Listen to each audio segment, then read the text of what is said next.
Welcome back. Oh, the time has come. Just got my bushings in. Picked up some Super Pro poly bushings. Look pretty nice. And we're just in the process of pressing out the old ones. So you can see they got this metal lip and the rubber is all kind of one piece with the center pin. I've got the air hammer out here and I'm just beveling the little lip here, and this whole bushing is going to press out the top, out the bottom. And these new bushings are pretty slick.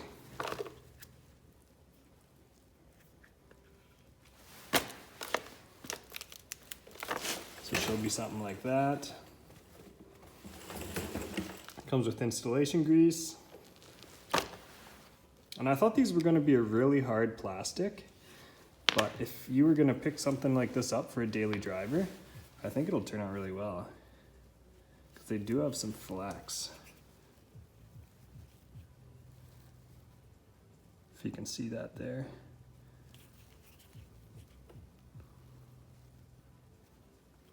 Of course, when you put the center pin in, they won't have this much flex, but just gives you a rough idea.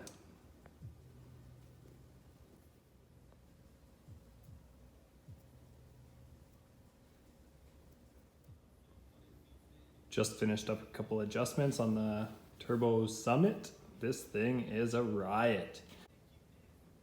I've only got to ride it once this year, but man, this thing, I haven't had so much fun in a long time. This thing is insane. It weighs about 450 pounds, maybe a touch more, and it makes about 200 horse at 5 pounds of boost. The kit's rated up to about 250 horse if you want to up the boost a bit. But, of course, still waiting for the snow. So, in the meantime, let's get down to business on the Supra. Still waiting for the OS Geiken locker, but I figure might as well have the bushings in and ready to go when the locker shows up.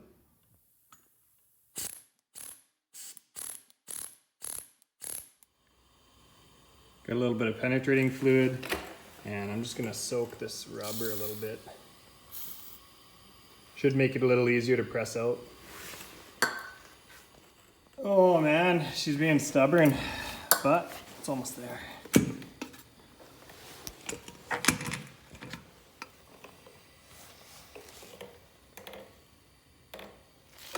Just gonna pop right out the bottom.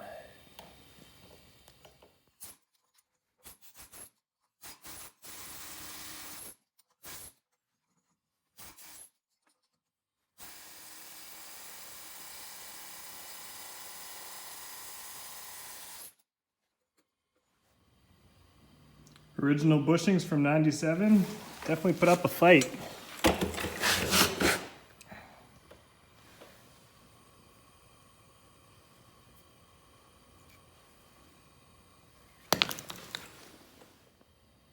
Hey, is that a Supra? Supra's on my feet. Well, with how difficult these were to get out of the ears of the Diff mounts, I am not looking forward to the ones in the lower subframe. Those ones are gonna suck. They're pretty awkward to get at, and these ones fought like crazy, and these are out in the open. All right, let's see how these new ones slide in here.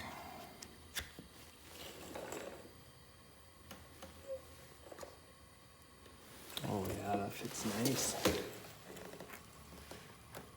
Then these little caps, and go something like that. And then the pin just slides through.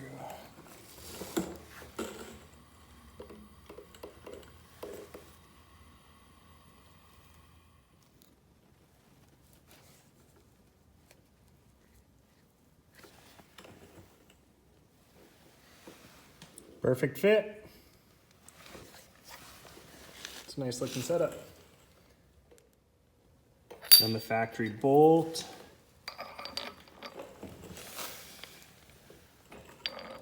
So that's tapered a little bit and it's Perfect match with the taper on that bushing.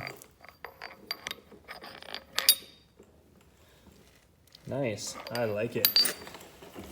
So when we do install it into the vehicle, I will be lubing this pin with the supplied installation grease. And that's all there is to it. It's a little bit on the tough side to press those bushings out, but once they're out, those new ones slide in like a piece of cake. And just like that, she's out.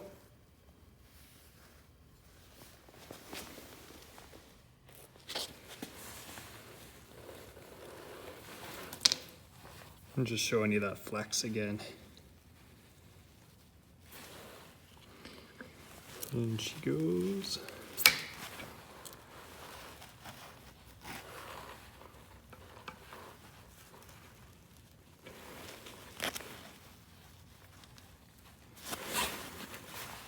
Easy as that.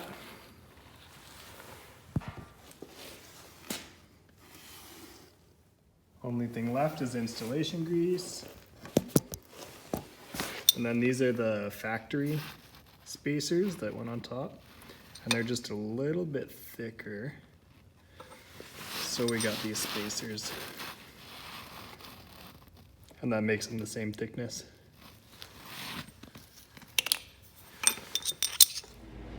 All right, easy part's done. So now we're going underneath the vehicle, rear subframe here. You can see how old and deteriorated these guys are.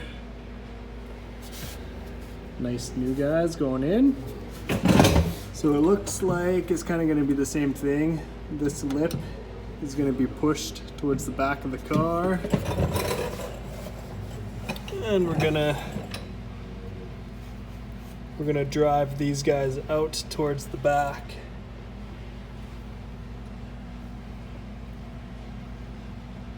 Yeah, look how bad that one is.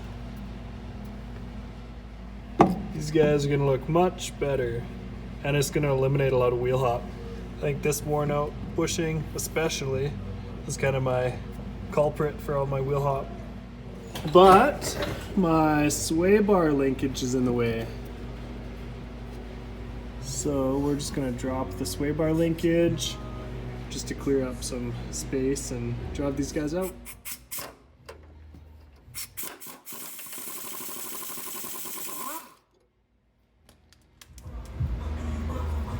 You got these weird little clips.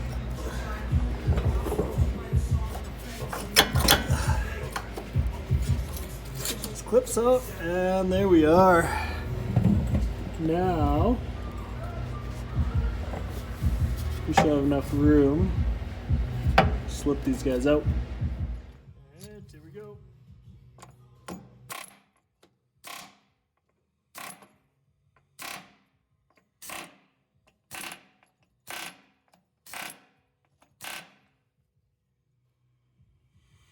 So that was pretty nasty.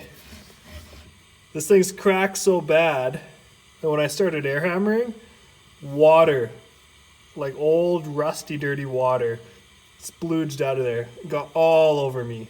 Freaking nasty. That's coming. The hard part is trying to get it pushed out straight. It's kind of binding and working up, but you can see it's just starting to move on the other side. Oh, she's out. You can see how old and beat up this is. Yeah, all the water was just pooling in these bottom little cups. And I am so freaking dirty right now. It's ridiculous. But it's out. This will be a nice upgrade. A little spacer. New hardware. Let's see how it looks underneath. There she is.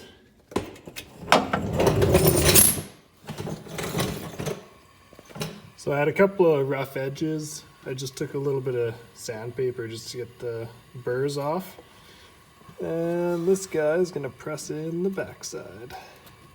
They're a little tighter than the other ones, so I will have to get something to actually press this in, but yeah, that's how she's gonna look.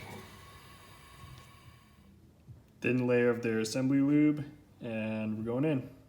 With that little bit of lube on there, it actually slipped in relatively easy. Just a couple little taps from a little rubber mallet, and that's all we had to do. So one left to go. Well, this one came out a lot easier. No rusty water sitting in it. And let's put that last one in, call it a night. There they are, sitting pretty. So hopefully that gives you a little bit of an idea what's all involved with installing a poly style bushing. The hardest part is just getting the old rubbers out. These new ones go in pretty slick. So all in all, I am pretty happy with these guys. I'm still waiting for the OS Geiken clutch style locker to show up, and I will be installing that and then getting it back in the car. But with COVID and everything, that's probably going to be another month, maybe 2, unfortunately. A few other little odds and ends along the way, and the Supra's going to be in the 9s next year. Quest for 9s, here we come. Like always, thanks for watching. We'll see you in the next one. Okay.